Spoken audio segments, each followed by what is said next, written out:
বন্ধুরা, ২৭ তারিখ হচ্ছে হিন্দু ধর্মের একটি পবিত্র দিন। কেননা ২০২৫ সালের হিন্দু ধর্মীয়দের জন্য এই দিনে এবারের রথযাত্রা উৎসব অনুষ্ঠিত হবে।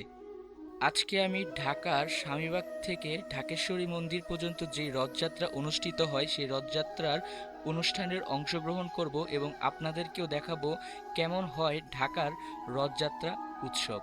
তো আমি রথযাত্রা অনুষ্ঠানে অংশগ্রহণ করব দেখে রেডি হয়ে নিলাম। তো আমি বেলা বাড়তে বাড়তেই আমার বাসার সামনে প্রেস ক্লাবে চলে যাই, কেননা এবারের রুট হচ্ছে ঢাকার স্বামীবাগ থেকে মতিঝিল হয়ে প্রেস ক্লাব হয়ে ঢাকার কার্জন হল হয়ে অর্থাৎ ঢাকা বিশ্ববিদ্যালয়ের কার্জন হল হয়ে বুয়েটের হল হয়ে ঢাকেশ্বরী মন্দির যাবে। সো এই জন্য আমি আমার বাসার সামনেই প্রেস ক্লাবে দাঁড়িয়েছিলাম এবং প্রেস ক্লাবের থেকেই রথযাত্রার অংশগ্রহণ করি। আর আপনারাও দেখতে পাচ্ছেন এই প্রেস ক্লাবে কত কত ভক্তের সমাগম হয়েছে। তারপর বন্ধুরা আমরাও রথের সাথে এগিয়ে যেতে থাকি। গন্তব্য হচ্ছে ঢাকেশ্বরী মন্দিরে। বন্ধুরা, এরপরই শুরু হয় রথের আসল আনন্দ।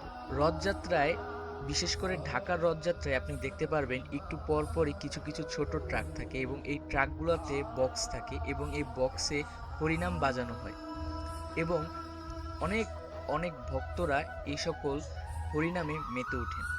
যেমন আপনারা ভিডিওতে দেখতে পাচ্ছেন এক ভক্ত কত সুন্দর করে হরিনামে মেতে উঠেছে এবং সবাই হরে কৃষ্ণ কৃষ্ণ কৃষ্ণ হরে হরে, হরে রাম রাম রাম হরে হরে এই মহামন্ত্রটি পাঠ করছে।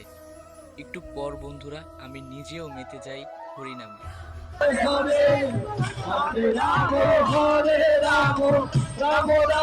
তারপর বন্ধুরা চলে আসি আমরা আমাদের গন্তব্যে ঢাকেশ্বরী মন্দিরে।